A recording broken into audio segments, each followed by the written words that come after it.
Hey, ¿cómo están? El día de hoy, en nuestro canal de Medicina Día, no es una voz con inteligencia artificial. El día de hoy es la voz de uno de nuestros miembros del equipo.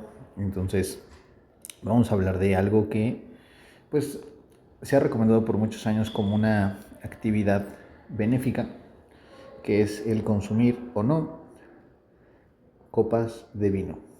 Y generalmente la evidencia actual pues se considera que es una evidencia mixta. Generalmente hay muchos estudios previos donde sugerían que el consumo de una copa de vino tenía un beneficio cardiovascular. Sin embargo, en la actualidad, este beneficio cardiovascular que se ha asociado al consumo de vino pues ya tiene una etapa de cuestionamiento si de verdad es que se debe de tomar o no.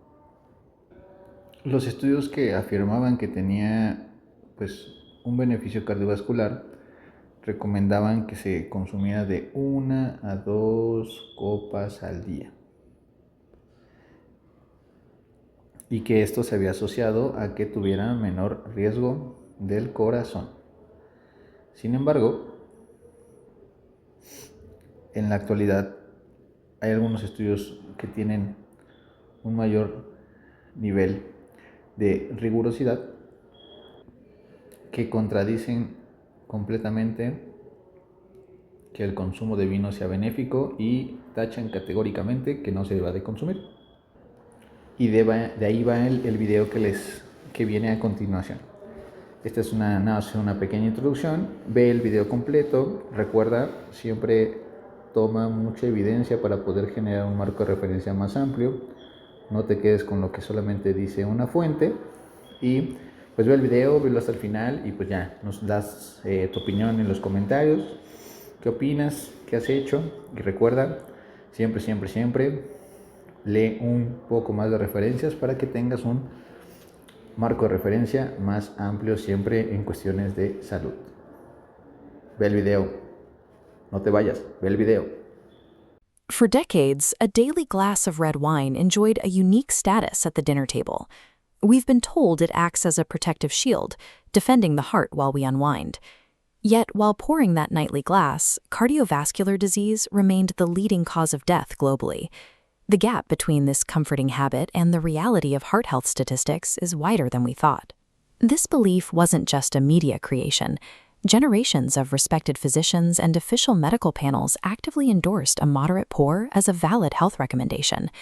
If alcohol is actually a cardiovascular stressor, we have to ask how thousands of peer-reviewed studies and trusted doctors reached the opposite conclusion for so long. The healthy glass of wine appears to be the result of a specific scientific blind spot, a misunderstanding of data that is only now coming into focus.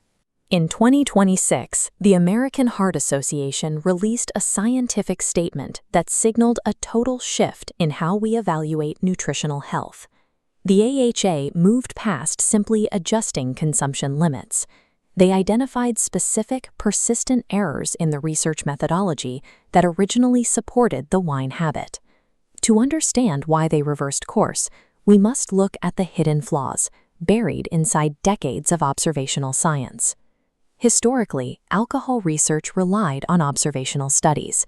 Scientists tracked groups of people over time, comparing the health of moderate drinkers to non-drinkers. On the surface, the data told a consistent story. People who drank moderately had fewer heart attacks than those who drank heavily, or those who didn't drink at all.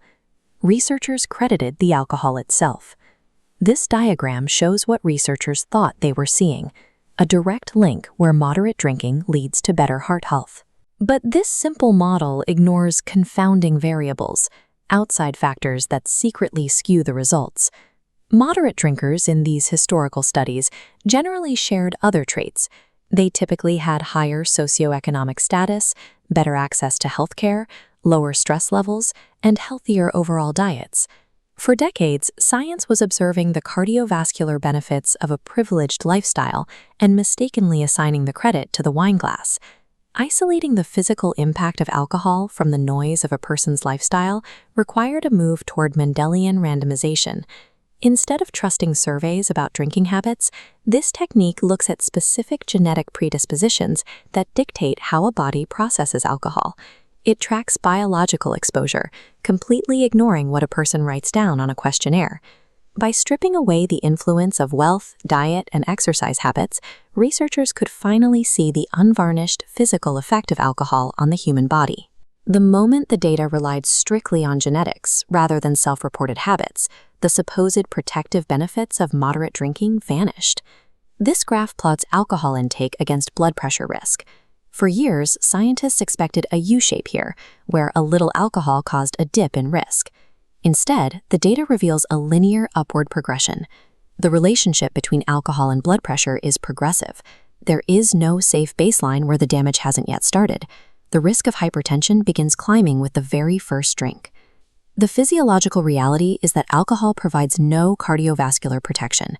It is a direct, dose-responsive stressor on the heart. This genetic data carries severe clinical consequences, especially for populations already managing high blood pressure.